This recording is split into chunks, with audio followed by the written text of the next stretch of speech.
Hello, everybody. Hope you all have a good day. So today we're gonna talk about the overall Pokemon World Championships 2025. First time as newbie. What's the overall feedback in terms of the timeline, how everything works, as well as my regrets, what I didn't do right to make my experience better. So let's talk dates first. So I've been planning this like since the very beginning. Once we knew it was Anaheim, so we kind of knew Anaheim and San Francisco like last year, right? So in terms of the sign up, we were kind of watching it like a hawk. The interest list, you can sign up on March 14th. That's when we sign up. Basically, you have more than 5 months, 6 months time to plan, or if not more, because you kind of knew about it last year. And then you can sign up to buy the pass as part of the interest on the 14th. You know about your results on the 24th. You can sign up for the multi-day pass or the single-day pass. Most people wanted to sign up for the single multi-day instead of single days for most people. And then since we know about lottery results on the 24th, we book our hotel at the same time. And I have been researching about the hotel way before the actual when we know about the pass available date. And we booked through the hotel map link because we find that price more economic. So we did that.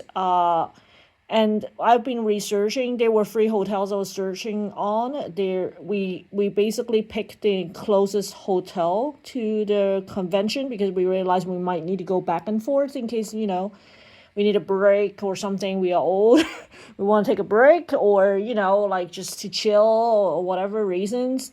We booked the hotel that's closest. So there were only three choices at that point. We tried to look for the newest, most new, renewed, renovated hotel. There was none. None of them are renewed recently.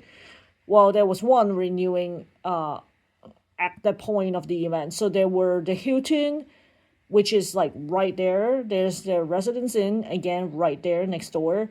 You can see from the hotel window to the convention.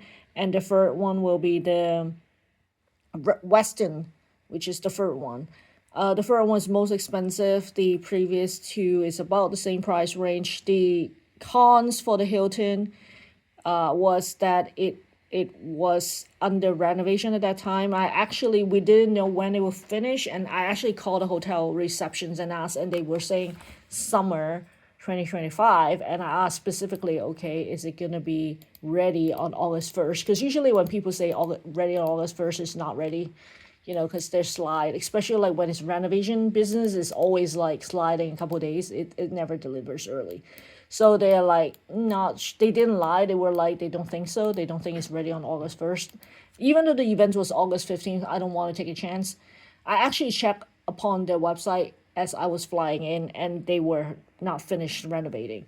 And we just figure out we don't want to be, even though it's probably like different floors renovation and stuff and after hours and stuff, we just want to make our trip more relaxing. So it became a no-brainer between the pricey Westin and the more economic Residence Inn with a larger space, because usually it's like in suite for family.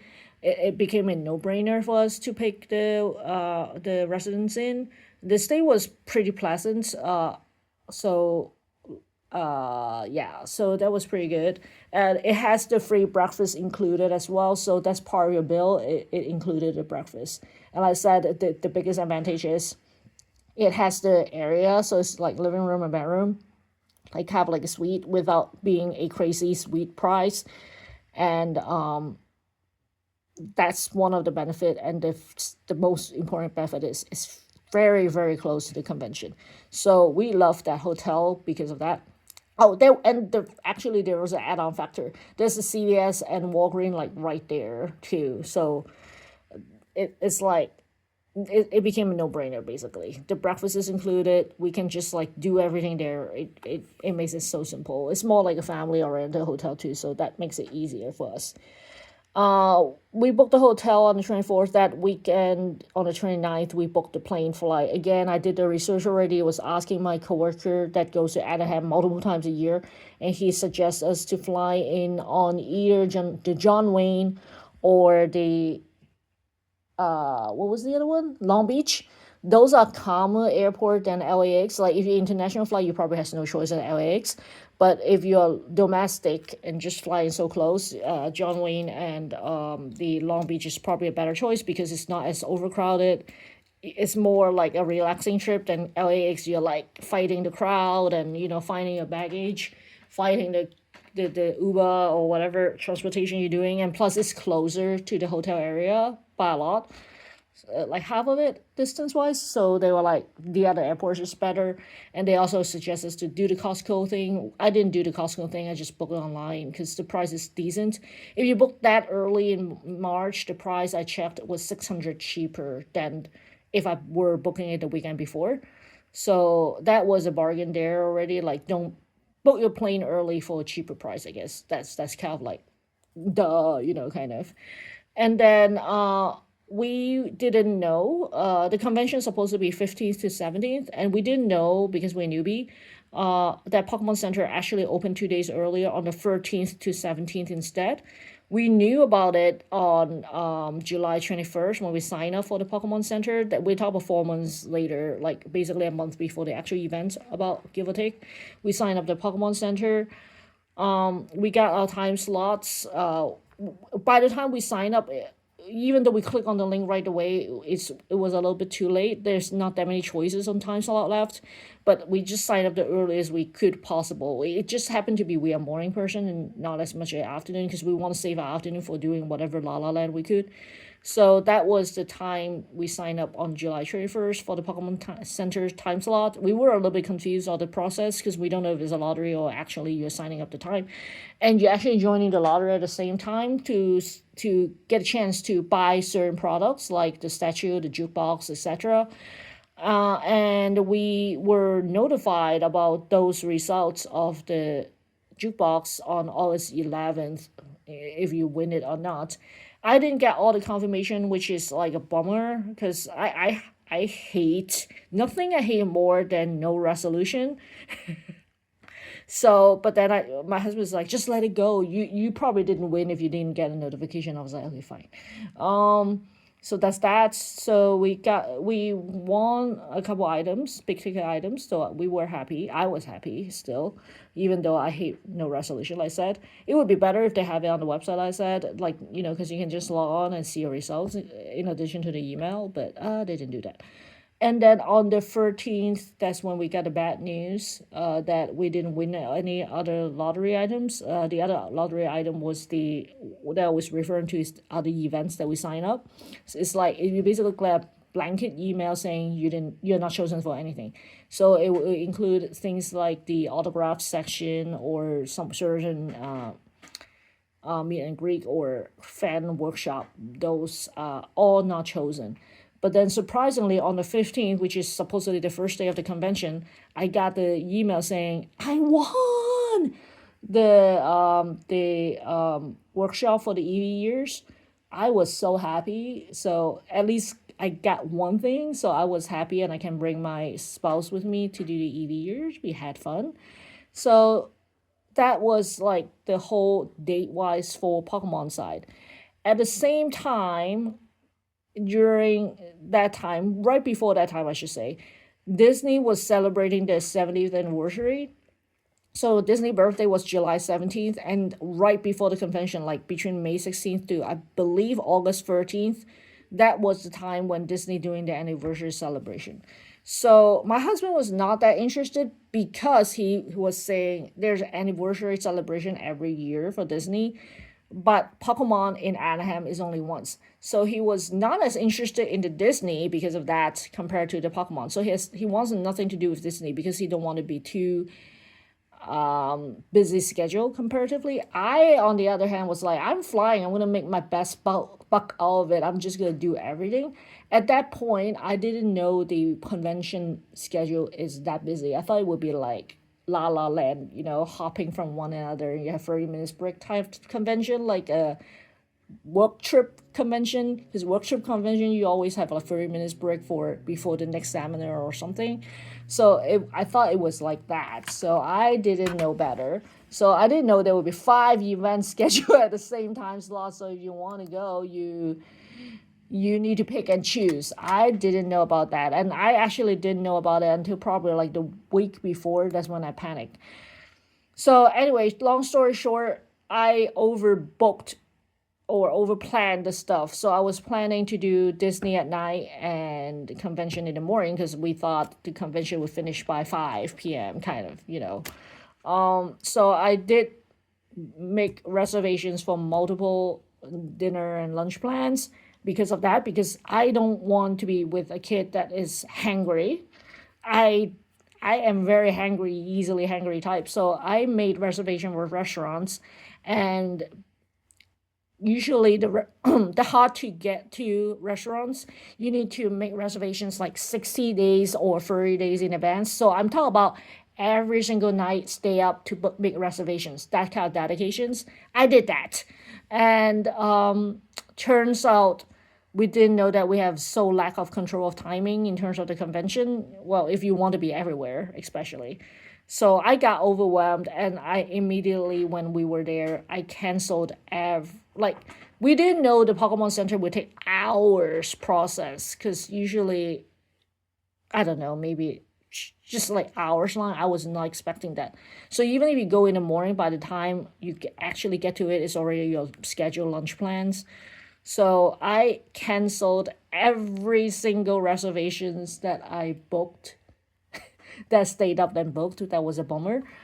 And also, if you no show, you pay penalty in Anaheim, so that's how it works too. So I just cancel every single thing, and turns out they have a food truck in the area, so you actually don't have to worry about food at all, because there's food truck, they will feed you. So the event was well planned in that aspects. They want to make sure we are not hungry, so that was good. Our day one was fly like a breeze. Yeah, actually the last day too. So basically day one we went to the opening ceremony. We were too late. The arena was full. We didn't know the arena was full so early, because we actually planned to go early and it was still full. We went to Side B, and I got scared of the crowd. So I didn't go forward.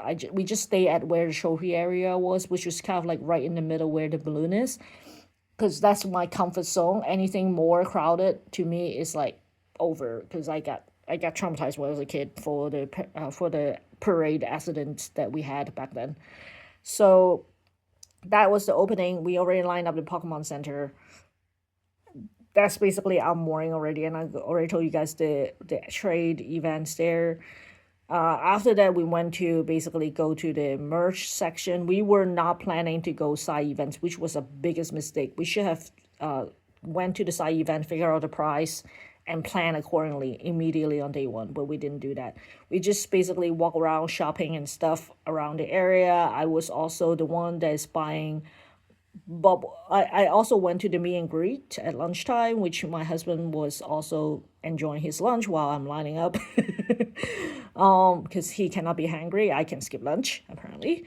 And before that, I was also going to go to Hyatt and buy bubbles like responsible adults to package our stuff, because I realized I didn't bring enough bubbles as I should for the trip. I bring a whole new roll. It was not enough, so I need a second roll, a second bigger roll, the big roll, to finish bubbling my stuff.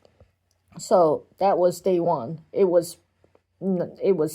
fly by like a breeze. We did went early for dinner, and maybe that's why we did went to the I think we went to the Trader Sam's Tiki Bar. So that was quick. And after that, he didn't went back to the convention, and I figured, okay, early day off. We didn't know there would be a night market, air quote, in the area where people were trading, because if we knew, we'd probably be there. And we just called it off early that night. So that was like a breeze, because probably because someone got a food poisoning ish from a famous restaurant. Yeah, the night before. So that's that. And day two was also kind of like, oh, and I forgot, we did the EV years the same day, so that was the same day too. So that was fast. The second day we basically just again went to trade and went to merch, like the whole thing. We I think we saw a couple of those like museum stuff. We did took a couple pictures, but most time we are sending on merch and stuff. Comparatively, we did have lunch planned that day, and we have dinner planned that day. That was the only day that was special. And day 3, again, same thing. But then on day 2, we realized, oh, and we also went to PSA, by the way, in the morning, and we realized how it works for submitting. So that night, we were actually busy working on the PSA list, like checking out cards and figure out which card to submit. So that was on night 2. So it's not like, when I say early, I don't mean early. I still sleep at 1 because I was like packing and stuff. So that was day 2. Day 3, rise early because that was the last day, and we saw the huge line in the arena. We didn't know that people go to the closing ceremony that early at before 8. I mean, a lot of them are competitors, but we didn't realize. We were early to do the PSA submission because they open at 8. So we went to the PSA, then we went to the side events. And the night before, we already saw the prize, and we won that card, the resort card, the Paradise Resort card. So I want to see the Toyota. So we split. He do the Toyota, I do the side events, and he joined me back on the side events.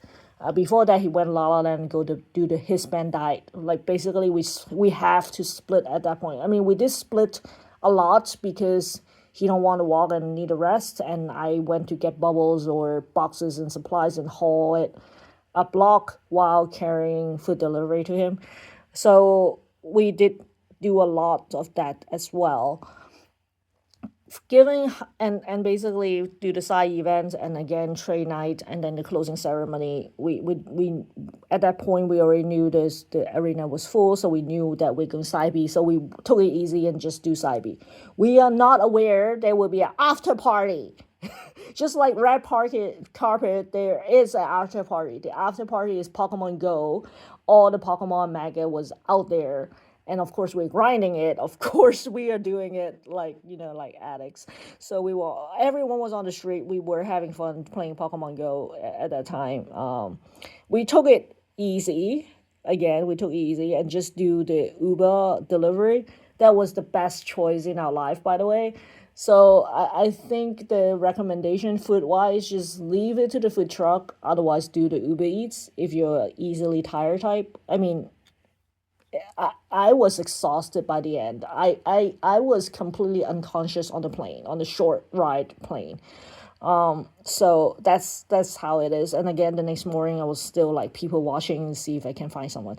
So that was really, really fun, the whole trip. Even though I said as if I didn't do too many things, I did a lot already because it's very crowded and busy. So you basically like, even you staying to the merge to buying the car or trading the car, you have to wait your turn. So everything is like a little wait time. So think of it, you going to Disney, you have to wait in line. It's kind of like that, but just there's like, I already chose the ones that don't have a line. So if you go in the last day going to the trade events in the morning, there's a huge line. I don't know how long it takes, but I only went there when there's no huge line. So if you don't plan your thing, if you're not flexible, like in terms of your schedule, you might incur like hours of waiting. So that's how I'm gonna say. I think the event overall, I said, is good. I checked and we walked 66, well, he walked 66,000 steps, and I probably did way more than that because I did more walking than he did for getting packaging supplies and food delivery and so on. So even though we live so close, it's still that many steps. So if you're not trained, your feet, if you're not wearing the right shoes, your feet probably will like kind of hurting. I was carrying a lot of supplies, as in cart supplies and actual tray binder and stuff. My backpack was about 10 pounds. I didn't feel it the 3 days. I felt it so bad the week after when I went back. So I would say there's a travel light. The whole umbrella situation, like I said, need the umbrella. Don't need it at all. For our cases, we didn't even use it. So that was a waste of storage space in our suitcases for the umbrella, for the UV protection. We did use our hats a lot, and I realized when I was looking at my photos, I was using the hats even indoor because I'm like so tired. I don't even know what I'm doing anymore at that point. I just wear everything with my heavy backpack. So that was funny. But overall, we did enjoy the trip a lot. I think we made the excellent decision for booking a very close by hotel. We definitely did a terrible decision thinking that we can parallel do multiple things, like for this case Disney and the championship at the same time. Unless you don't want to attend all the events or most of the events, it's just not going to work. 3 days is too short. It's too short. If you want to do it like spread out and leisurely, I would do it as two separate trip, or like like book your trip earlier for that. Like do it in. We went 4 days, right? So technically more than 3 days. It's still like overwhelming in that sense. So I do recommend to do it earlier. And like I said, Anaheim is very easy, no brainer, because it's like where Disney is. There's a lot of choices of hotels and stuff. Everything is very convenient. The next year, San Francisco, I'm gonna do a tip video after this. It's gonna be so much more difficult in that sense. It's a city, so it's easy in that sense, but there's certain aspect that makes it more difficult. So I'm gonna talk about it in the next video. And hope you guys enjoy today's video and all the videos that go with it. And until the next time, have a good one, guys. Bye.